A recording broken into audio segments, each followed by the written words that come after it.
हाँ हेलो नमस्कार हूँ छुं भरत सर। आज आपणे साथी पेपर सेटनु पहलू पेपर करवाना छीए अने पहला पेपरनी अंदर सेक्शन ए एकदम सरस मजाना प्रश्नों अंदर मूकवामां आव्या छे। तमे पहला जाते प्रयत्न करो कि करी शको, पण छतां कोई प्रश्नों तमने हैरान परेशान करे, नथी आवड़ता, क्यांय नथी समजाता, त्यारे जईने तमारा लोकोए सोल्यूशननी हेल्प लेवानी छे। सो प्लीज समझजो अने बहु सारी रीते तैयारी करवानी छे। एकदम सुपर टुपर लेवले तमारी तैयारी थशे ए अमारुं प्रोमिस छे। सो प्लीज बहु ज सारी रीते अमारी साथे जोडाई अने अभ्यास करता रहेवानुं छे। सौथी पहला आज पहलू पेपर आपणे करी रह्या छीए એટલે થોડી સૂચનાઓની આપણે ચર્ચાઓ કરી લઈએ। તમને લોકોને હંમેશા દરેક પેપરની અંદર 54 પ્રશ્નો મળશે અને 4 વિભાગ હશે। જ્યારે પણ પેપર સોલ્યુશન કરતા હોઈએ ત્યારે 13 માંથી 9 લખવાના કીધા તો તમારે 9 નહીં લખવાના, તમારે 13 લખવા પડે। કેમ? કારણ કે એ જે બાકીના 4 આપણે છોડીએ છીએ નહીં પૂછાય એવું તો છે નહીં। આપણા માટે બધા જ પ્રશ્નો અગત્યના છે। આપણે ઓલ ઓવર તૈયારી કરી રહ્યા છીએ માટે બધા જ પ્રશ્નો લખવા ફરજિયાત છે। જનરલ ઓપ્શન છે તો એનો ઘણો બધો બેનિફિટ છે, એની ચર્ચા ઓલરેડી આપણે અન્ય વિડીયોમાં કરી છે। પછી જમણી બાજુના આંકડા ગુણ દર્શાવે છે।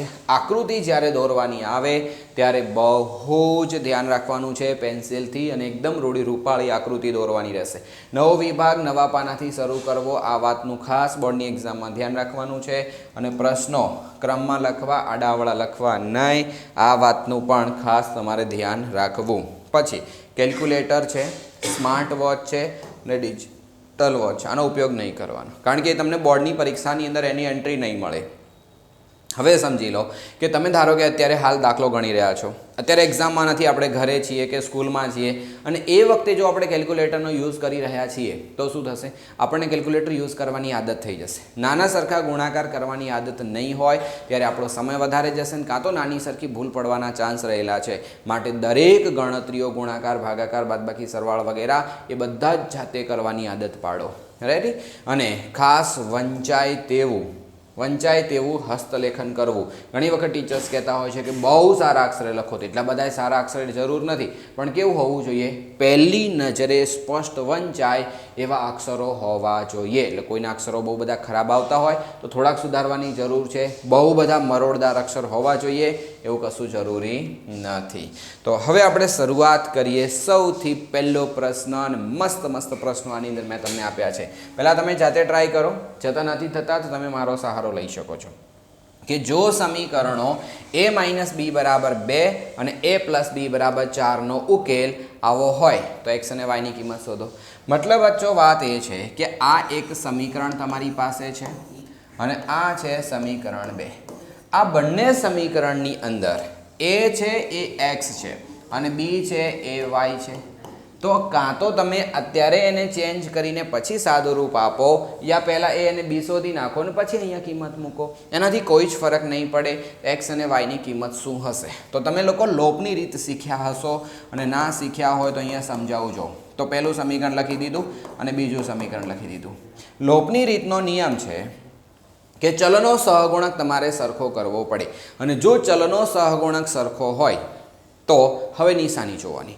જો નિશાની વિરુદ્ધ હોય તો સરવાળો કરો એટલે સીધા ઉડી જશે, જો નિશાની સમાન હોય તો તમારે બાદબાકી કરવી પડશે જેથી નિશાની વિરુદ્ધ થશે તો એ ઉડી જશે। ધારો કે મારે આને બી ઉડાડવા છે તો સીધા ઉડાડી દઈશ એટલે કે હું સરવાળો કરી રહ્યો છું, અને જો મારે બાદબાકી કરવી હોય તો મારે આની નિશાની બદલવા માટે માઇનસ કરવા પડે, તો એ એટલે હવે શું થઈ જશે? 2a થશે અને અહીંયા અચ્છા આ કેટલા છે?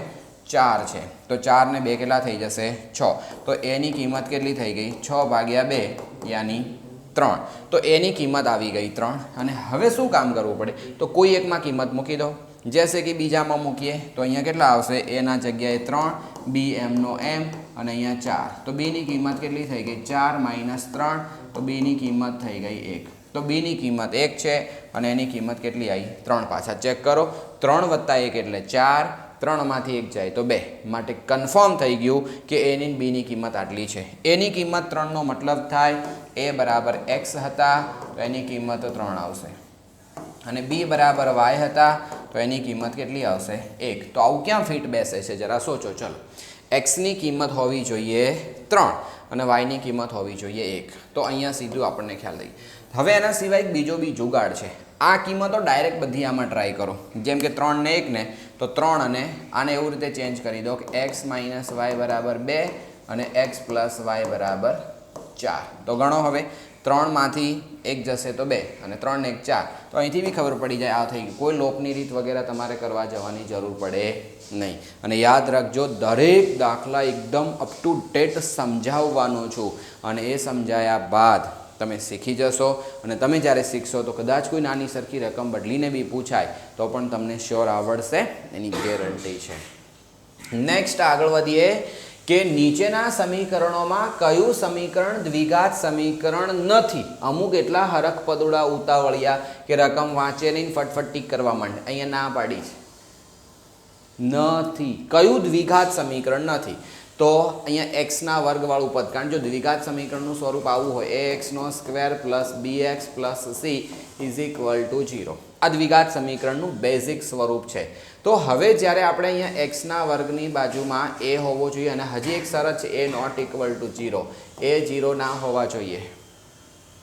ઓકે, તો હવે આની અંદર તમે જુઓ કે એક્સના વર્ગનું વધવાળું પદ અસ્તિત્વમાં છે તો બિલકુલ છે. આમાં એક્સના વર્ગવાળું પદ છે તો બિલકુલ છે. આમાં એક્સના વર્ગવાળું પદ નથી.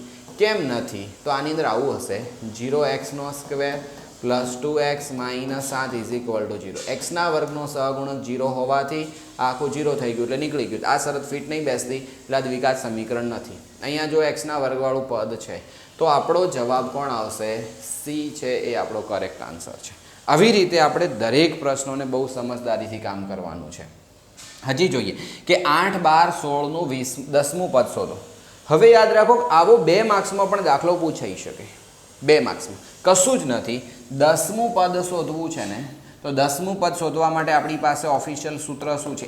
an is equal to a plus n minus 1 into d. આવું આપણી પાસે સૂત્ર છે. આપણે શોધવું છે 10મું પદ, મતલબ એ 10 થઈ ગયા. એ મતલબ પહેલું પદ. તો આ સમાંતર શ્રેણીનું પહેલું પદ કોણ છે? 8 થઈ ગયું. કયું પદ શોધવું છે? 10. એટલે તમે સીધા 9d પણ લખી શકો અથવા 10 માઇનસ 1 કરીએ. MCQ છે એટલે બને તેટલું શોર્ટકટ તમે વાપરી શકો. અને અહીંયા d એટલે કેટલા છે? જો અહીંથી તમે આમ આવો તો અહીંથી આમ આવો અને અહીંથી આમ આવો. મતલબ બીજા પદમાંથી પહેલું કાઢવાનું, ત્રીજામાંથી બીજું કાઢો, ચોથામાંથી ત્રીજું કાઢો. તો ક્રમિક 2 પદોનો ગુણાકાર. એમાં જમણી બાજુવાળા પદમાંથી ડાબી બાજુવાળું પદ કાઢવાનું. તો અહીંયા સતત વધારો થઈ રહ્યો છે તો ડિસ્ટન્સ પ્લસ હશે. ને કેટલો વધારો થાય છે? 4 4નો. તો આ કેટલા થઈ ગયા? 8. આ 9 અને 9 ચોકું 36. તો 36 ને 8 એટલે કેટલા થશે? 44. તો 44 છે ને એ આપણો સાચો જવાબ છે. આવી રીતે ગણતરીઓ કરવાની છે. આ ગણતરી કરવાને તમને 2 માર્ક્સ મળે. પણ તમારી પાસે આટલી બધી ફુરસત ના હોય તો તમે 10મું પદ કીધું ને એટલે તમે સીધું શું કરી શકો? a વત્તા 9 ઇન્ટુ d થઈ ગયા. એ તરત આપણને ખબર પડી જાય કેટલા? તો 8 થઈ ગયા. અહીંયા તમારે કેટલા મૂકવા પડે? તો કે 4. એટલે 9 ચોક 36 અને ડાયરેક્ટ 44 સીધા અહીંયા ટીક કરી દેવાના. આટલું જ કામ MCQ માટે કરવાનું આવે. નેક્સ્ટ વેરી મોસ્ટ IMP પ્રશ્ન, બેઠો પ્રશ્ન ઘણી વખત પૂછાયો છે કે કોઈ બિંદુ છે AB નું ઉગમ બિંદુથી અંતર કેટલું થાય? ઉગમ બિંદુ એટલે કોણ? 0 0. તો 0 0 થી અંતર કેટલું થશે? હવે એવું સમજી લો કે આપણી પાસે કોઈ બિંદુ છે A, એના યામ છે AB, અને કોઈ બીજું બિંદુ છે B, એના યામ છે 0 0. A થી B સુધીનું યામ શોધવા માટેના અંતર શોધવા માટેનું સૂત્ર શું છે? તો વર્ગમૂળમાં x1 માઇનસ x2, યાની બંનેના x યામની બાદબાકી અને બંનેના y યામની બાદબાકીનો હોલ સ્ક્વેર કરવો પડે. સૂત્ર યાદ ના રહે તો કોઈ વાત નહીં. આ બંનેના x યામની બાદબાકી તો કોણ આવશે? જરા સોચો તો a માઇનસ 0. a માઇનસ 0 એટલે ઓનલી a.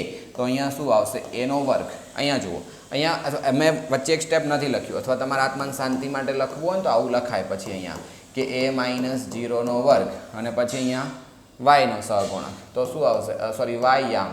તો અહીંયા આવું થઈ જશે. તો b માઇનસ 0નો વર્ગ થશે. તો અહીંયા a માઇનસ 0 એટલે ઓનલી a, તો a નો વર્ગ થઈ ગયો. b માઇનસ 0 એટલે b, તો એનો વર્ગ એટલે b નો સ્ક્વેર થઈ ગયો. તો આવું તમને કઈ જગ્યાએ દેખાય છે? તો b is correct answer. a square plus b square. આવું કામ આપણે કરવાનું આવે. નેક્સ્ટ 9 sec વર્ગ a માઇનસ 9 tan વર્ગ a. પહેલું તો જો બંનેમાં કોમન છે ને એને બહાર લઈ લો તો શું વધ્યું કે sec વર્ગ a માઇનસ tan વર્ગ a. હવે આ બચ્ચો સૂત્ર છે. આ સૂત્ર છે આની જગ્યાએ કિંમત કેટલી આવશે 1 અને 9 આવશે. 1 કેમ આવ્યું અહીંયા સમજાવું જુઓ. આપણી પાસે એક બેઝિક લેવલનું સૂત્ર છે કે sin square theta plus cos વર્ગ થીટા ઇઝ ઇક્વલ ટુ 1. આ ત્રિકોણમિતિનું સૌથી પાયા લેવલનું સૂત્ર થઈ ગયું બરાબર.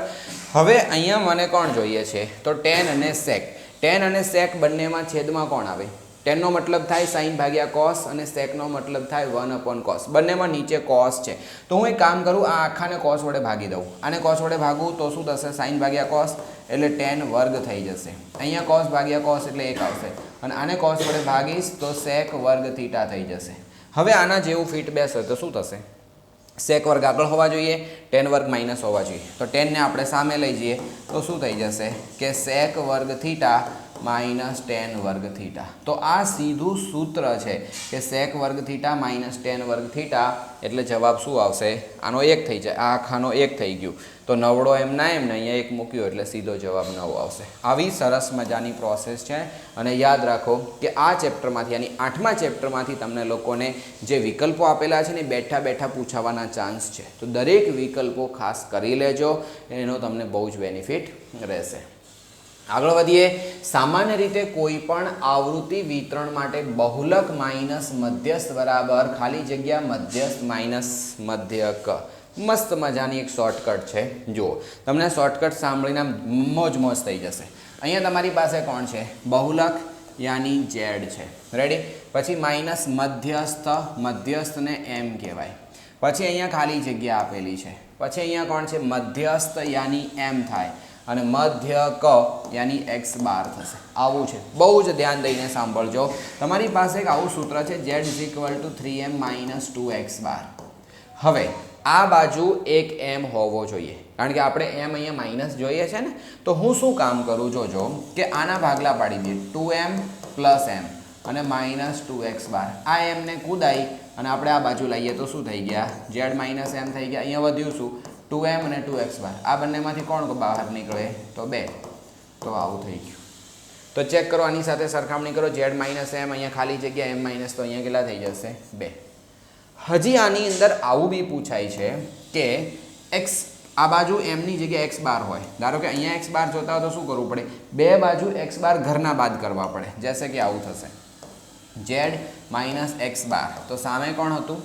આ જે છે ને અહીંથી આપણે આગળ વધીએ. જો મેં આ બાજુ x બાર બાદ કર્યા તો સામે બાદ કરવા પડે કારણ કે સરખામાંથી સરખા બાદ કરીએ તો સરખું થાય, સરખામાં સરખું ઉમેરીએ તો સરખું થાય. તો આ બાજુ કોણ હતું? તો 3m હતા માઇનસ 2x બાર હતા. મેં બે બાજુથી x બાર કાઢી નાખ્યા તો અહીંયા શું થઈ ગયું? 3m માઇનસ 3x બાર. કોમન લઈ લો તો m માઇનસ x બાર થઈ ગયા. તો હવે આની અંદર તમને શોર્ટકટ બતાવું જો કે જો z માંથી m બાદ કરે, z માંથી m બાદ કરે તો અહીંયા 2 આવશે અને z માંથી x બાદ કરે તો અહીંયા 3 આવશે. હવે તમે કહેતા હતા સાહેબ શોર્ટકટ આમાં ક્યાં છે? તો જો m એટલે કેટલા શબ્દો? m એટલે 2 આંકડા, 2 શબ્દો તો અહીંયા 2. x તો 1 3 છે તો અહીંયા શું આવશે? 3. z માંથી m બાદ કરે તો બાજુમાં બગડો આવે અને જો z માંથી x બાદ કરવામાં આવે x બાર તો શું થઈ જશે? બાજુમાં તગડો આવશે. ઓકે, હવે એવી રીતે બી તમે સમજી શકો x અને પછી બાર તો પણ કેટલા શબ્દો થઈ ગયા? 3 શબ્દો થઈ ગયા. તો અહીંયા 3 શબ્દો એટલે આને શું કહેવાય? શબ્દ આંકડો જેમ જોઈએ પણ ટૂંકમાં 3 છે તો 3 અને 2 હોય તો બગડો. બરાબર? મસ્ત મજાની શોર્ટકટ છે, આનંદ થઈ જશે. હવે નીચે આપેલા વિધાનો સાચા બને તેમ કૌંસમાં આપેલા જવાબમાંથી યોગ્ય જવાબ પસંદ કરીને લખો. ખાલી જગ્યાએ એ અસમય સંખ્યા છે.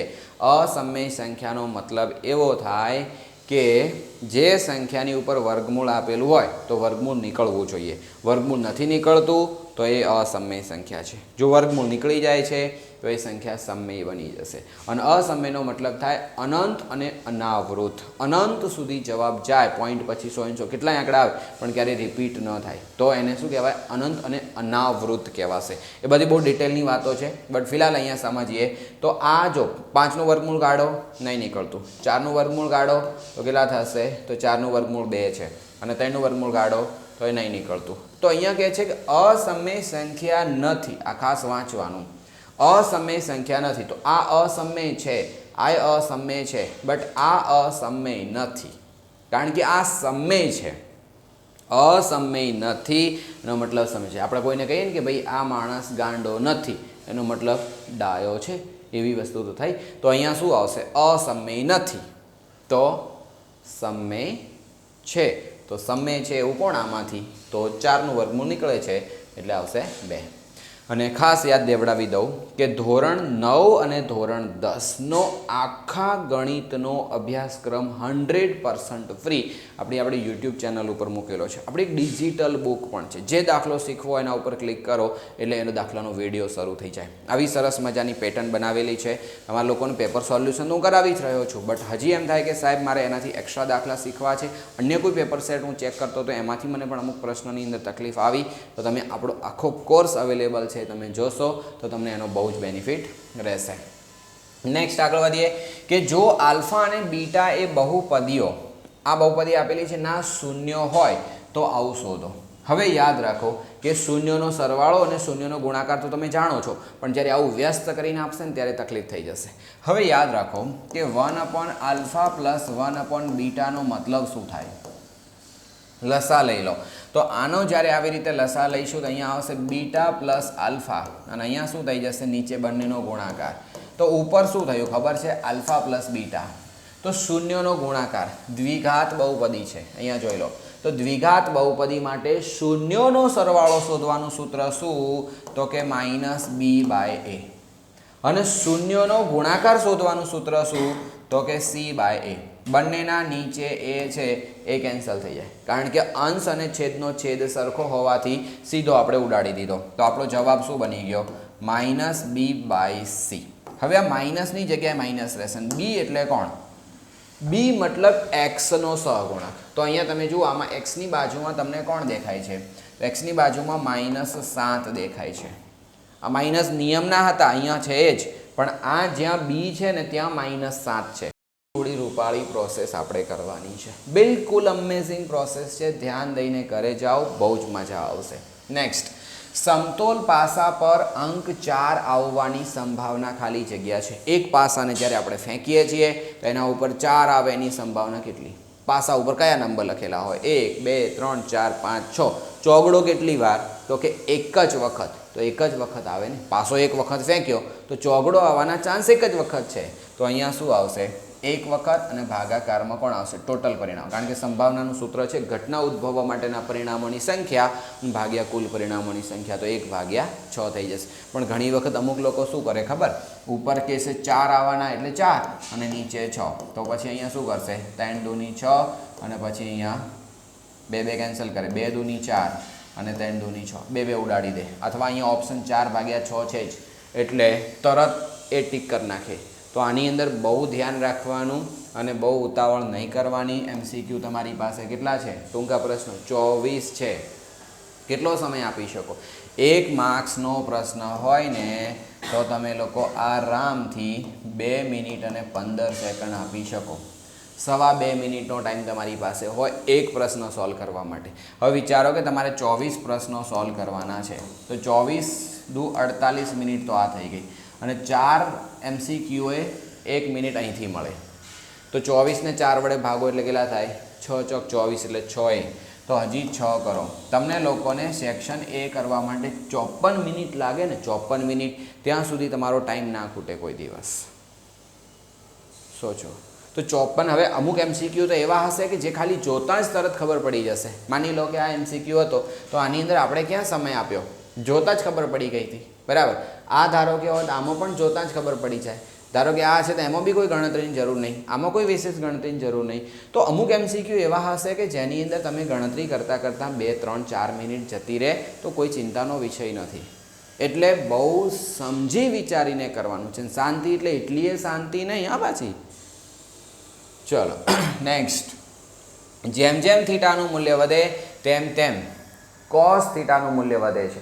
મતલબ આ એવું કહેવા માંગે છે કે પહેલાં કોસની જે કિંમત છે એ 0, અહીંયા થીટા છે એવું સમજીએ તો એ 0 હવે થઈ ગયું. પછી આપણે સમજીએ cos 30, પછી સમજીએ cos 45, પછી સમજીએ cos 60 અને પછી સમજીએ cos 90, બરાબર। હવે અહીંયા મેં શું કર્યું, આ થીટાની કિંમત વધારી તો આટલા અંશ મેં લીધા છે। તો હવે ઓલ ઓવર મતલબ અહીંયા થીટાની કિંમત વધારી તો આ ઓલ ઓવર એની કિંમત છે એમાં વધારો થવો જોઈએ એવું આ કહે છે। તો શું થાય છે, વધે કે ઘટે, શું થાય એ આપણે ચેક કરવાનું છે। તો cos 0ની કિંમત કેટલી, 1। cos 0ની કિંમત 1 છે, અથવા તમે એ સાઇન માટે પહેલાં યાદ રાખી લો કે 0 પછી 1/2 પછી 1/√2 પછી √3/2 અને પછી 1। આ સાઇનની 5 કિંમતો યાદ રાખી લો। હવે કોસની ઊંધી, સાઇનની યાદ હોય તો કોસેકની એની વ્યસ્ત, કોસની યાદ હોય તો સેકની એની વ્યસ્ત, અને સાઇન કોસનો ભાગાકાર કરો એટલે ટેનની જે આવે એની વ્યસ્ત કોટની। આખો કોટો આરામથી યાદ રહી જાય। તો હવે અહીંયા તમારે શું કરવું પડશે, અહીંયા એક આવી ગઈ તો અહીંયા આવશે √3/2, અહીંયા આવશે 1/√2 અને અહીંયા આવશે 1.5 અને અહીંયા આવશે 0। ઓલ ઓવર જોવા જાઓ તો 0થી શરૂ થયું, 1થી શરૂ થયું, 0 ગઈ। અહીંયા થીટાનું મૂલ્ય વધી રહ્યું છે, જ્યારે અહીંયા શું થઈ રહ્યું છે, ઘટાડો થઈ રહ્યો છે। હવે કોઈને વિચાર સાહેબ અહીંયા ઘટે છે એવી શું ગેરંટી, ઓફકોર્સ ઘટે છે, જોઈ લો। તમારે ગણતરી કરવી હોય તો તમે કરી લો। આનો જવાબ કેટલો થશે, 1.73/2 તો 0.8 સમથિંગ જવાબ આવશે। આ કેટલા થશે, 1.1 અને આનો મતલબ 1 પોઈન્ટ કેટલા થશે, 41 તો શું થશે, 100/141 થાય તો આ કંઈક 0.7 સમથિંગ જવાબ આવશે। આ કેટલા થશે, 0.5 સમથિંગ અને અહીંયા કેટલા થઈ ગયા, 0। તો મતલબ તમે જુઓ 1.8, 0.7, 0.5 અને 0। તો અહીંયા જેમ જેમ થીટાનું મૂલ્ય વધી રહ્યું છે એમ કોસની મૂલ્ય ઘટી રહ્યું છે। તો કોસ માટે અહીંયા શું આવશે કે કોસનું મૂલ્ય ઘટે છે, ખાલી જગ્યા થાય છે તો શું થઈ જશે, ખાલી જગ્યા છે તો અહીંયા થાય છે ની જરૂર નથી, કોસનું મૂલ્ય ઘટે છે। આવી રીતે તમારે સમજવાનું છે। બહુ જ મસ્ત મજાની પેટર્ન છે। સાઇનનું મૂલ્ય વધે, કોસનું ઘટે, ટેનનું નક્કી ના હોય। એના સિવાય સાઇન અને કોસનું મૂલ્ય હંમેશા 1થી નાનું હશે। કોઈ જ એવો કિસ્સો હોય જેમાં 1 હોય બાકી 1થી નાનું હશે હંમેશા, કારણ કે છેદમાં કર્ણ આવે એટલે છેદ હંમેશા મોટો હોય અને છેદ મોટો હોય એ કિસ્સામાં શું થશે, 0 સમથિંગ જવાબ હશે। જ્યારે કોસેક અને સેક એનું મૂલ્ય હંમેશા 1થી મોટું હશે। આ બધા રૂલ્સ છે એ તમે થિયરી ભણી હોય તો ખબર પડે, બાકી અત્યારે પેપર સોલ્યુશનમાં જેટલું જરૂરી છે એટલી આપણે વાતો કરીશું। 3 સેન્ટીમીટર ત્રિજ્યાવાળા વર્તુળને દોરેલા 2 સ્પર્શકો વચ્ચે ખૂણો 60 અંશનો હોય તો તે દરેક સ્પર્શકની લંબાઈ ખાલી જગ્યા સેમી હશે। હવે બચ્ચા પાર્ટી આ બહુ જ વસ્તુ ધ્યાન રાખવા જેવી છે, એટલો આસાન દાખલો નથી પણ તમારે થોડી બુદ્ધિ લગાડવી પડશે। માની લો કે આપણી પાસે અહીંયા એક આ વર્તુળ છે અને વર્તુળની સાથે અહીંયા હું સ્પર્શક દોરું છું। આ એક સ્પર્શક આટલે થઈ ગયો અને બીજો સ્પર્શક આપણે અહીંયા દોરીએ આવી રીતનો, આટલે એક સ્પર્શક આપણી જોડે છે। ઓકે, હવે મેં 2 સ્પર્શક દોર્યા, એની અંદર પણ હવે તમારે ખાસ ધ્યાનથી સમજવાનું કે અહીંયા હું ત્રિજ્યાઓ પણ દોરી દઉં છું। આટલે ત્રિજ્યા હશે, ઓકે। અને હવે બહુ જ સમજદારીથી કામ કરવાનું। રકમ શું કહે છે ફરીથી એક વખત વાંચો કે 3 સેમી ત્રિજ્યા, તો આ માપ 3 સેમી થઈ ગયું, 3 સેમી, આ માપ પણ 3 સેમી છે। 3 સેમી ત્રિજ્યાવાળા વર્તુળને દોરેલા 2 સ્પર્શકો વચ્ચેનો ખૂણો, આ એક સ્પર્શક, 2 સ્પર્શક, આ સ્પર્શક વચ્ચેનો ખૂણો છે 60 અંશનો હોય તો દરેક સ્પર્શકની લંબાઈ, મતલબ હવે આની લંબાઈ કેટલી હશે, હવે એ તો કેવી રીતે ખબર પડે, તો આનું પ્રોપરલી કેલ્ક્યુલેશન કરવું પડે। કેસે કેલ્ક્યુલેશન, તો અહીંયા એવું વિચારો કે અહીંયા જે તમારી પાસે વચ્ચે છે ને, અહીંયા એક આપણે આવી રીતે લાઈન દોરી એટલે શું થઈ ગયું, તો એક ચતુષ્કોણ હતો, એ ચતુષ્કોણના 2 ભાગ થઈ ગયા। હવે યાદ રાખો કે આ બંને ત્રિકોણ એકરૂપ છે, રીઝન સ્પર્શકોની લંબાઈ હંમેશા સરખી હોય, આ ત્રિજ્યા હંમેશા સરખી છે ને એક બાજુ કોમન છે, તો બાબા રૂલ્સ અનુસાર આ 2 ત્રિકોણ એકરૂપ થાય, પ્રમેય 10.2, 2 ત્રિકોણ તો એકરૂપ થઈ ગયા। અને જ્યારે આ ખૂણો આખો 60નો હશે તો આ નંચો ખૂણો છે ને એ 30 અંશનો હશે।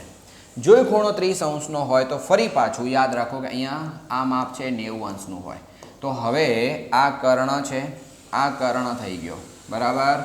આ એક બાજુ છે એ 3 સેમી છે, આ તમારે શોધવી છે। તો હવે તમારે જતા રહેવું પડે પાછું ત્રિકોણમિતિની અંદર। તો ત્રિકોણમિતિમાં નિયમ શું હતો કે જે ખૂણો તમારે મતલબ આપેલો હોય એની સામેની બાજુ કહેવાય આને, એને આની પાસેની બાજુ કહેવાય અને આને કર્ણ કહેવાય। સામેની બાજુ આપેલી છે, પાસેની બાજુ શોધવી હોય તો ટેનનો નિયમ લગાડવો પડે। તો અહીંયા તમે શું કરી શકો, tan 30, tan 30 માટે નિયમ શું? તો કે સામેની બાજુ એટલે આપણે નામ નથી આપ્યા પણ હું ડાયરેક્ટ લખી દઉં છું 3 અને પાસેની બાજુ એટલે કોણ છે? સ્પર્શકની લંબાઈ. તો આપણે લખી દઈએ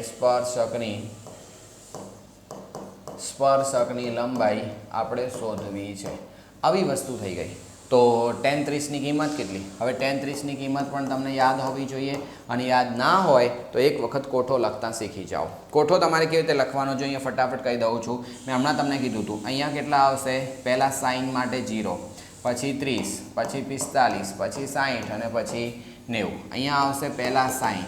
તો સાઇન માટે યાદ રાખો કે 0, પછી 1.5, પછી 1/√2 અને પછી √3/2 અને 1. જ્યારે આપણે કોસની વાત કરીએ તો આનું ઊંધું, મતલબ અહીંયા છીએ ને તો આમ અને આમ. તો અહીંયા એકડો છેક આટલે આવી જશે, 0 છેક સામે જતો રહેશે. આ બાજુ આવશે તો √3/2 થશે ને અહીંયા થશે 1/2 અને આ એઝ ઇટ ઇઝ રહેશે. જ્યારે આપણે ટેનની વાત કરતા હોઈએ તો ટેનમાં શું થશે? આ બંનેનો ભાગાકાર, મતલબ અહીંયા બંનેનો ભાગાકાર કરીએ તો જવાબ શું આવે? કોઈ પણ સંખ્યાને 0 અને નીચે ગમે એની વડે ભાગીએ તો જવાબ 0 આવે. આનો તમે ભાગાકાર કરશો છેદ ઉડી જશે તો 1/√3 આવશે. અહીંયા √2 ઉડી જશે એટલે 1 આવશે. અહીંયા 2 ઉડી જશે તો √3 આવશે. અહીંયા ભાગાકાર કરીશું 0 છેદમાં આવે અને 0 છેદમાં હોય તો એ અવ્યાખ્યાયિત થઈ જાય. હવે યાદ રાખો કે કોસેકની કિંમત આની વ્યસ્ત છે. વ્યસ્ત એટલે નીચેની સંખ્યા ઉપર ને ઉપરની સંખ્યા નીચે. તો અહીંયા 1/0 અવ્યાખ્યાયિત થઈ જશે. પછી અહીંયા 2 થશે, અહીંયા √2 થશે અને 2/√3 થશે અને 1 થશે. કોની વાત કરી મેં? કોસેકની. અગર સેકની જોતી હોય તો આની ઊંધી કરો એટલે 1, 2/√3, √2 અને 2 અને અવ્યાખ્યાયિત થશે. અને કોટ માટે આની ઊંધી અથવા આનું આવી રીતે લખી દો, tan કોટ. આમ સાઇન કોસેક, tan કોટ, સેક કોસેક, આવી રીતે એની અંદર ચેન્જ થશે. કોઠો એક વખત લખી દેવાનો, પછી કિંમતો ભલે યાદ ના હોય, કોઠો લખતા આવડવું જોઈએ. બરાબર? તો હવે આની અંદર શું થઈ જશે? આની કિંમત કેટલી હતી? તો 1/√3 થઈ ગઈ. તો અહીંયા થોડું અલગથી લખું, 1/√3 થઈ ગયા. અહીંયા 3 અને અહીંયા સ્પર્શકની લંબાઈ સપોઝ L લઈ લઈએ. તો હવે Lને ધારો કે હું અહીંયા કરતા બનાવું, આવી રીતે ગુણાકાર કરું તો કેટલા થઈ જશે?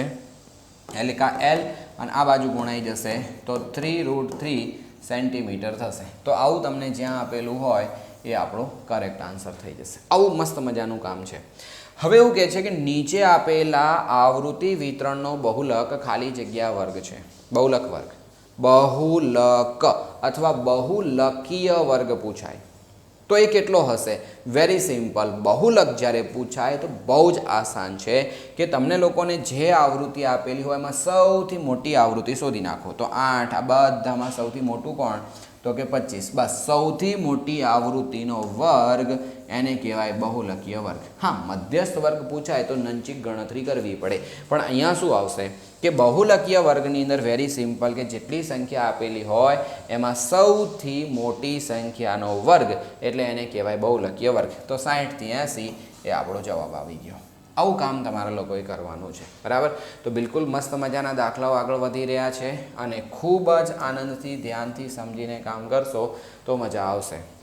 અને ફરી એક વખત ખાસ તમને યાદ દેવડાવી દઉં કે ધોરણ 10 ગણિતનું અહીંયા વગેરે તમે બધા સોલ્યુશન તો જોઈ જ રહ્યા છો, બટ યાદ રાખો કે દરેક વિષયનો આખો અભ્યાસક્રમ ફરી એકવાર ભણવો હોય, તત્કાલ ભણવો હોય, કારણ કે એમ કહેવાય ને કે છેલ્લો ઘા, કંઈક વાક્ય છે છેલ્લો ઘા રાણાનો, એવું કંઈક છે.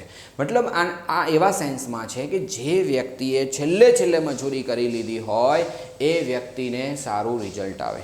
કારણ કે આખું વર્ષ ભલે રખડી ખાધું હોય પણ છેલ્લો 1 મહિનો જે સાચવી લે ને એને બલ્લે થઈ જાય. તો દરેક વિષયો યાની કે 6 વિષયો જે તમારા છે, બેઝિક હોય, સ્ટાન્ડર્ડ હોય, હિન્દી હોય, સંસ્કૃત હોય, વોટ એવર, એ દરેક વિષયોનું તમને પ્રોપરલી ફરીવાર અભ્યાસ કરવો હોય પહેલાંથી છેલ્લે સુધી, જૂનથી જે જાન્યુઆરી સુધી મેડમ કે સાહેબ તમારા ભણાવે ને એ બધું જ તમને લોકોને 1 મહિનામાં છેલ્લા સમયગાળા દરમિયાન પ્રોપરલી રિવિઝન કરાવવામાં આવશે. અને જો ખરેખર કરવું હોય તો આ કોર્સ તમારા માટે છે. અને ફીસ પણ કેટલી છે?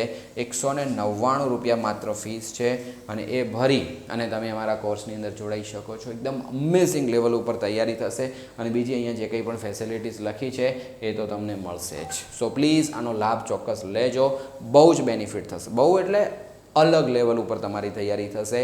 જો તમે 90 લાવતા હશો તો 95 સુધી પહોંચી શકશો જો 60 આવતા હતા તો 70-75 પહોંચી શકો, અને જો ફેલ થવાની બીક લાગતી હોય તો તમે આરામથી પાસ થઈ જશો, એ ગેરંટી. મતલબ હર કોઈને ધ્યાનમાં રાખીને આ કોર્સ ડિઝાઇન અમે કરીએ છીએ, અને લાઈવ હશે, લાઈવ. ગમે એવો સ્કૂલનો ટાઈમ હશે, મોર્નિંગ બપોરની, તમારા બધાનો સ્કૂલનો સમય શરૂ થશે, રાત્રે 6 થી 12ના ક્લાસ હશે, તો સમય તમને ક્યાંય નહીં નડે, ઘરે બેઠા આરામથી લાઈવમાં ભણી શકશો. આગળ વધીએ કે ગુસ્સા આપણને 10 આપેલો છે. હવે જો ખરા ખોટાની અંદર ઘણા લોકો ભૂલો કરતા હોય છે, તો ખરા ખોટામાં તમારે શું ધ્યાન રાખવાનું છે કે તમને લોકોને પ્રશ્ન આપ્યો હશે ને જવાબ બી આપ્યો હશે. આમાં એવું કહે છે કે 10 થાય, આપણે એવું વિચારો કે આનો ગુસ્સા શોધો. અંદર તમને જવાબ આપેલો હશે, આપણે એવું વિચારવાનું કે જવાબ શોધવાનો છે. આપણે આપણી રીતે જવાબ શોધવાનો, અંદર આપેલા જવાબ સાથે ફિટ બેસે તો વાક્ય સાચું, બાકી હાવ જૂઠું. આવી રીતે તમારે એને મેચ કરવાનું આવશે. તો સૌથી પહેલાં તો આપણે શું કરવું પડે? ગુસ્સા શોધવો છે, નાના અવયવો પાડવા પડે. 5ના અવયવો શું? 1 5 5, અને 15ના અવયવો શું? તો કે 3 5 5. ગુસ્સાનો મતલબ થાય ગુરુતમ સામાન્ય અવયવ, મોટામાં મોટો અને બધામાં હોય એવો અવયવ. તો આમાં બધામાં હોય એવું કોણ છે? તો પાંચડો બધામાં છે. તો આપણો ગુસ્સા કેટલો થઈ જાય? ગુસ્સા કોનો ગુસ્સા? તો કે 5 અને 15નો ગુસ્સા 5 આવે. જ્યારે આ ભાઈ શું કહે છે? 10 આવે. ખોટું બોલસ. તો આ વિધાન કેવું થઈ જશે? ખોટું થઈ જશે. આવી વસ્તુ તમારે સમજવાની છે. જો p of k is equal to 0 હોય તો વાસ્તવિક સંખ્યા k ને બહુપદી p ઓફ x નું શૂન્ય કહે છે. હવે આની કોઈ સાબિતી વગેરે નથી, આ સીધું સ્ટેટમેન્ટ જ છે, અને આ વિધાન સાચું થશે. કેમ થશે તમને સમજાવજો. હજી માની લો કે મારી પાસે કોઈ બહુપદી છે, p of x is equal to 2x minus બરાબર ભલે રહ્યા. હવે હું એવું વિચારું કે મારે આ એક્સની જગ્યાએ કોઈ એવી કિંમત મૂકવી છે કે આનો ઓલ ઓવર જવાબ 0 આવે. તો હું આ જગ્યાએ અહીંયા કોઈ કે કીધું છે, મતલબ જોઈ લેજો p ઓફ k. તો આ એક્સની જગ્યાએ મારે એવી કિંમત મૂકવી છે કે એનો ઓલ ઓવર જવાબ 0 આવવો જોઈએ.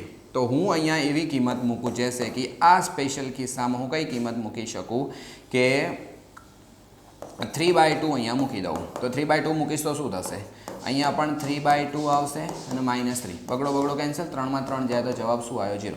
મતલબ મેં આ એક્સની જગ્યાએ કોઈ એવી કિંમત મૂકી કે જેના લીધે જવાબ 0 આવે, અને જો જવાબ 0 આવે તો 3/2 એ આ બહુપદીનું એક શૂન્ય છે. માટે હવે વાક્ય વાંચો કે p of k is equal to 0 હોય તો વાસ્તવિક સંખ્યા કોઈ કે, તો આ કે કોઈ વાસ્તવિક સંખ્યા છે, સમય હોય અસમય હોય, બટ કોઈક સંખ્યા છે, અને એ સંખ્યાને જ્યારે આપણે આની અંદર મૂકતા ઓલ ઓવર જવાબ 0 આવે તો એને એનું શૂન્ય કહેવાય. તો વાત સાચી છે. નેક્સ્ટ, સમીકરણ 3x - 7 બરાબર 0નો આલેખ x અક્ષને સમાંતર રેખા હશે. જો કે આ ટોપિક 9મા ધોરણની અંદર લાગુ પડે છે, અને એ તમને લોકોને અહીંયા પૂછવામાં આવ્યો છે. સાંભળજો, પહેલાં તો તમને એક સમીકરણ આપ્યું છે ને, 3x - 7 ઇઝ ઇક્વલ ટુ 0. સાતડાને સામે લઈ જાઓ તો શું આવશે? 7, અને તગડા એક્સને કરતાં બનાવો તો 7/3. હવે વાસ્તવની અંદર આ એક દ્વિચલ સુરેખ સમીકરણ છે. કોઈ કહેશે સાહેબ એ ચલ તો એક જ દેખાય છે, દ્વિચલ તો દેખાતો નથી. દ્વિચલ દેખાતો નથી પણ એની અંદર ચલ છે. તો વાયની બાજુમાં 0 છે, એટલે વાયનો સહગુણક 0 હોવાથી આ સમીકરણને અગર લખવા જઈએ તો આવું લખાય, 0y - 7 ઇઝ ઇક્વલ ટુ 0. તો આની અંદર જે ચલ હાજર નથી એની કિંમત કુછ બી હોઈ શકે, કારણ કે અહીંયા તમે વાયની જગ્યાએ 1 2 5 25 500 700 1000 જે મૂકવા હોય મૂકો, આ એક્સની કિંમતને કોઈ જ ફરક પડતો નથી. તો હવે આના યામ કેવા હશે? તો એક્સ અને વાયના જો આપણે યામ લેવા જઈએ તો એક્સ હંમેશા કેટલો આવશે? 7/3, અને વાય છે એ કોણ હશે? તો વાય 0 પણ હોઈ શકે, વાય 1 પણ હોઈ શકે, વાય છે એની જગ્યાએ કુછ બી હોઈ શકે, કુછ બી. તો હવે યાદ કરો, આનો તમે આલેખ દોરશો તો કેવી રીતે આવશે? તો જ્યારે આપણે આનો આલેખ દોરવા માટે જઈએ છીએ તો એનો આલેખ કેવો હશે? સો પ્લીઝ આને ધ્યાન દઈને સમજજો કે જ્યારે આપણે આલેખ દોરીશું તો 7/3, મતલબ આ 7/3 એટલે શું હશે? 2 પોઈન્ટ સમથિંગ જવાબ હશે. તો અહીંયા હશે 1, આટલે હશે 2, અને આટલે હશે 3. 2 પોઈન્ટ સમથિંગ મતલબ અહીંયા ક્યાંક હશે એક્સની કિંમત. કારણ કે નિયમ છે કે સૌથી પહેલાં એક્સને ગોઠવો, પાડોશી યાની વાય યામ 0 હોય તો એક્સ અક્ષ ઉપર જ આપણું યામ આવી જશે, આપણું બિંદુ આવી જશે. જો પાડોશી યાની વાય ધન હશે તો ઉપરના ચરણમાં જ ખસવાનું, અને જો પાડોશી વાય ઋણ હશે તો નીચેના ચરણમાં જવાનું. તો અહીંયા તમારા માટે આ એક ઊભી લાઈન આવશે આવી રીતે, અને આ ગ્રાફ કયો હશે તો કે x બરાબર 7/3 નો આલેખ છે. અને જો આવું થાય તો આ જે લાઈન દોરી એ કોણ છે?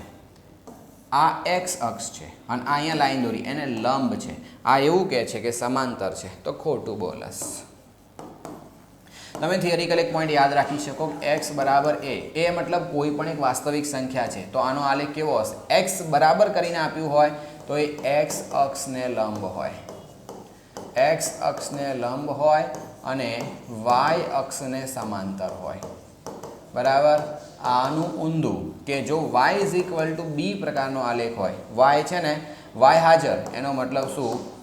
y અક્ષને લંબ થશે અને એનાથી સિવાય યાની કે x અક્ષને કેવો હોય?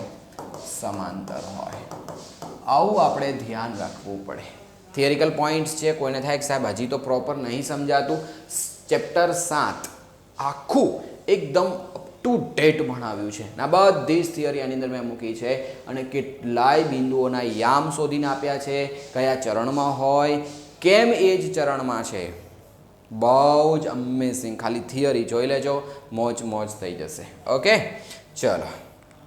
આના અંદર ઘુમાઈ ફેરવીને ઘણી વખત પ્રશ્ન પૂછાય, ઘણી વખત લંબપાદના યામ કે પછી કયા ચરણમાં બિંદુ છે કે પછી કઈ અક્ષ ઉપર છે, આવી રીતે ફેરવીને પૂછાય. એ જો થિયરી તમારે શીખવી હોય તો ચેપ્ટર 7 જે મેં તમને આગળ સમજાવ્યું હતું ને કે મેથ્સનો ફૂલ સિલેબસ તમને લોકોને મેં ફ્રીમાં આપેલો છે, તો આ રીતે તમે પ્લેલિસ્ટ ચેક કરો યા ફિર આપણી યુટ્યુબ ચેનલ ઉપર જઈને તમે લોકો સર્ચ કરશો તો બી તમને મળી જશે. ઓકે, ચલો. ના મળે તો કંઈક હેલ્પલાઇનમાં ફોન કરજો તો અમે તમને મોકલી દઈશું. ઘણી બધી વસ્તુ પોસિબલ છે. સૂર્ય પશ્ચિમમાં ઉગે તે ઘટનાની સંભાવના આટલી છે. પહેલાં તો એ યાદ રાખો કે કોઈ પણ ઘટનાની સંભાવના 0 કે 0થી મોટી હોય અને 1 કે 1થી નાની હોય. હવે આ શું કહે છે કે ઘટના -1 છે. -1 તો ઘટના કોઈ દાડો હોય જ નહીં. 0 કે 0થી મોટી અને 1 કે 1થી નાની, અહીંયા માઇનસ છે. બીજું પ્રશ્ન વાંચવાનો આવતો જ નથી. બોલો. બટ છતાંય જોઈ લઈએ આપણે કે સૂર્ય પશ્ચિમ દિશામાં ઉગે તેની સંભાવના. પહેલાં તો જુઓ, સૂર્ય છે એ પૂર્વમાં ઉગે અને પશ્ચિમમાં આથમે. બરાબર. આવું કોણ કહે છે? વિજ્ઞાન આવું કહે છે. બટ ખરેખર પાછું વિજ્ઞાન એવું બી કહે છે કે સૂર્ય ઉગતો જ નથી કે આથમતો જ નથી, એ તો સ્થિર જ છે. બોલો લે, એકના એક મોઢે બે વાતો. કોણ પહોંચે હવે એમને? હે, તો સૂર્ય ઉગે, જો સૂર્ય પૂર્વમાં ઉગે એવું કહેવામાં આવે તો ઘટનાનો જવાબ આવશે 1. અને જો પશ્ચિમમાં આથમે એવું કહે તો સાચું બોલે છે. એ વિધાન જ્યારે સાચું હોય તો જવાબ આવે 1 અને જો ખોટું હોય તો જવાબ આવશે 0. આમાં કોઈ અન્ય વસ્તુ આવતી નથી. જ્યારે આ તો એવું કહે છે કે સૂર્ય પશ્ચિમમાં ઉગે એની સંભાવના -1 છે, તો સંભાવના કેટલી હોય? 0. જો 0 આપ્યું હોત તો વિધાન સાચું, પણ 0 સિવાયનો કોઈ પણ ઘટક આપ્યો એનો મતલબ આ વિધાન શું થઈ જશે? ખોટું થઈ જશે. બાકી તમે આ પણ યાદ રાખી શકો કે કોઈ પણ ઘટનાની સંભાવના 0 કે 0થી મોટી હોય અને 1 કે 1થી નાની હોય. આગળ વાત કરીએ. એક શબ્દ કે એક વાક્યમાં આપણે જવાબ આપવાનો છે અને આ પ્રશ્નની અંદર જોજો, બહુ જ ઇમ્પોર્ટન્ટ, અને આની થિયરી સમજી લેજો. આની ગણતરી સમજજો તો બહુ જ મજા આવશે ને આના રિલેટેડ દાખલા પૂછાઈ શકે કે એક સમાંતર શ્રેણીનો સામાન્ય તફાવત યાની ડી, તો ડીની કિંમત કેટલી છે? -6. અને હવે આવું આપેલું છે a16 -a12. આ આપણે શોધવું છે. એક સૂત્ર છે આપણી જોડે કે d = am -an અને ભાગાકારમાં m -n. હવે મારે આને અને આને ફિટ બેસવું હોય તો શું કરવું પડે? આ બંનેને ભેગા કરવા હોય તો a તો a, માઇનસ તો માઇનસ, a તો a. જો હું જ્યાં m દેખાય ત્યાં 16 મૂકી દઉં અને જ્યાં n દેખાય ત્યાં 12 મૂકી દઉં તો મને આ મળી જશે. તો મૂકી દો. અહીંયા m એટલે કેટલા? m એટલે કેટલા? તો કે 16 અને n એટલે કેટલા? તો 12. તો અહીંયા પણ એ જ આવશે ને, 16 - 12 આવશે. કારણ કે મેં આને m ધારી લીધો છે અને આને n ધારી લીધો છે. તો જ્યાં m દેખાય ત્યાં બધી જગ્યાએ 16 અને જ્યાં n દેખાય ત્યાં બધી જગ્યાએ 12 અને જ્યાં d છે ત્યાં -6 તો ઓલરેડી આપ્યા જ હતા. મારે આ કિંમત શોધવી છે તો આને પકડીને સામે લઈ જઈશ તો આ કેટલા થશે? 16 - 12 એટલે 4 અને 4 આ બાજુ આવશે તો કેટલા થઈ જાય? 6 ચોક 24 એટલે -24. તો A16 માઇનસ A12ની કિંમત આટલી થઈ. તો આના રિલેટેડ ક્યારે પણ કોઈ પ્રશ્ન પૂછાય તો બચ્ચો ખાસ ધ્યાન રાખી અને તમારે લોકોએ કામ કરવાનું રહેશે. રેડી? નેક્સ્ટ, વર્તુળને વધુમાં વધુ કેટલા સમાંતર સ્પર્શકો હોય? હવે બચ્ચો યાદ રાખો કે વર્તુળ હોય ને તો વર્તુળ ઉપર સ્પર્શકોની સંખ્યા તો અસંખ્ય દોરી શકાય, પણ એક સ્પર્શક બીજા સ્પર્શકને સમાન હોય એવું ખાલી 2 વખત જ પોસિબલ છે. માની લો કે આ અહીંયા એક સ્પર્શક મેં દોર્યો, હવે હું બીજો સ્પર્શક દોરું. એ સ્પર્શક ધારો કે હું અહીંયા રાખું છું, હું એવું વિચારું કે આ સ્પર્શક અહીંયા છે. હવે હું અહીંથી આને જો અગર લઈ જઈશ તો ધીરે ધીરે ધીરે ધીરે ધીરે ધીરે એ શું થશે? આ બી સહેજ ટેઢું છે, પણ તમે સમજી જાઓ, મારી ભાવનાઓને સમજો. અચ્છા, પાછું તમારે તો પાછી આપણે આને કોપી પેસ્ટ જ કરીએ ને, આપણી પાસે એવી સિસ્ટમ છે તો એનો યુઝ કરીએ. ચલો, આ હવે આને સમાંતર થશે કમ્પ્લીટ. હવે આ જે જો બહાર રાખીશ તો એ સ્પર્શક નથી, જો અહીંયા જ રાખીશ તો સંપાતી થઈ જશે. તો એટલે હું અંદર લઈ જઈશ ક્યાંય પણ તો એ છેદિકા બની જશે. તો એક જ કન્ડિશન એવી છે કે અહીંયા જઈને સમાંતર બની શકે. હવે કોઈ કહે સાહેબ અહીંયા બી તો દોરી શકાય ને. અરે એવી જોડ તો અસંખ્ય દોરી શકાય, પણ એક સ્પર્શકને સમાંતર હોય એવો બીજો એક સ્પર્શક દોરી શકાય, એટલે ટોટલ 2 સ્પર્શકો. તો અહીંયા તમને એવું કહે છે કે કોઈ વર્તુળને વધુમાં વધુ સ્પર્શકો સમાંતર હોય એવા કેટલા મળે? તો માત્ર 2. સમાંતર હોય એવા 2 સ્પર્શકો આપણને મળે. તો આ બધાના જે પ્રશ્નો છે ને, જે પ્રશ્નો પૂછે એમાં તમારે પૂરા વાક્યમાં જવાબ આપવાની કોશિશ કરવાની. જેમ કે આમાં ગણતરી હતી તો ગણતરીમાં પૂરા વાક્યમાં લખવાની જરૂર નહીં, પણ જ્યારે તમને આવો પ્રશ્ન પૂછ્યો તો ખાલી 2 નહીં લખતા, આખું લખજો કે વર્તુળને વધુમાં વધુ 2 સમાંતર સ્પર્શકો મળે અને 2ની નીચે અંડરલાઈન કરજો. આવી રીતે લખશો ને તો બહુ જ મજા આવશે. પેપર ચેક કરવાવાળો માણસ પણ છે એ આમાં ખુશ થઈ જશે. તો એ ખુશીના પણ તમને 1-2 માર્ક્સ વધારે મળી શકે. ક્યાંક મોજ આવી જાય તો ભાઈ કુછ ભી હો सकता है. ચલો, હવે એક નેક્સ્ટ દાખલો છે. P of A minus P of A bar is equal to 0.2 હોય તો P of A શોધો. આવા પ્રકારનો દાખલો બહુ રેર કેસમાં પૂછાવાના ચાન્સ છે, બટ હોય તો આપણને આવડવો જોઈએ. જો કરવાનું શું છે, P of A માઇનસ આવું આપેલું છે એટલે કે એક ઘટના બને છે એની પૂરક ઘટનાની બાદબાકી કરીએ તો આટલી થાય. જ્યારે આપણી પાસે એક આવું પણ સૂત્ર છે કે P of A વત્તા P of A બાર બરાબર જવાબ કેટલો થાય? તો 1. મતલબ એવું કહેવા માંગે છે કે 2 કોઈ એકબીજાની પૂરક ઘટના હોય તો સરવાળો 1 થાય અને બાદબાકી અંદર આપી છે કે 0.2 થાય. તો આપણે એવું સમજી લો કે આ સમીકરણ 1 અને આ સમીકરણ 2. જૈસે કે આવું હતું ને કે x + y = 0.2 છે અને x + y = 1 છે અને x - y = 0.2 છે. હવે તમે x કે y તમને કોઈ પણ શોધવાનું કે તમે શોધી શકો કે નહીં? તો આ ચેપ્ટર વાસ્તવની અંદર સંભાવનાનું છે, પણ ત્યાંથી આપણે સહારો લેવો પડે. તો હવે આનું શું થઈ જશે? P of A minus P of A bar is equal to 0.2. હવે મારે શોધવા છે P of A. તો અહીંયા P of A બારની મને જરૂર નથી. તો આ પ્લસ છે ને આ માઇનસ છે, નિશાની વિરુદ્ધ હોય તો આ 2 સમીકરણોનો હું સરવાળો કરીશ તો એ સીધા કેન્સલ થઈ જશે. તો અહીંયા શું આવી ગયું? 2P of A અને અહીંયા કેટલા થશે સરવાળો કરીએ તો 1.2. P of A મારે શોધવા હોય તો બગડાને નીચે લઈ જઈશ તો કેટલા થઈ જશે? 0.6. તો વેરી સિમ્પલ થઈ ગયું. જો અહીંયા 0.6. હવે તમને એનો પૂરક શોધતા તો આવડતો જ હશે. આ 0.6 એટલે શું થાય એનો પૂરક?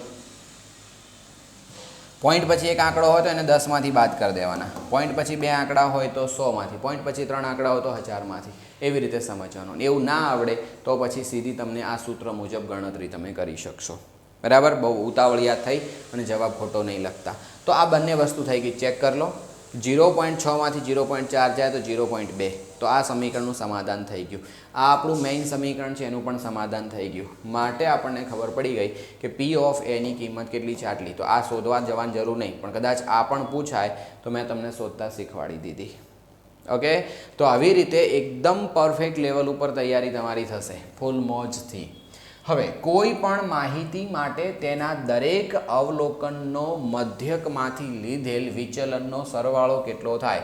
તો આનો સરવાળો એટલે કે જવાબ 0 આવશે. હવે કેમ થાય છે, શું થાય છે એ ફિલહાલ આમાં ઉતરવાની જરૂર નથી. આને છે ને ગોખી મારો, GM ગોખી મારો.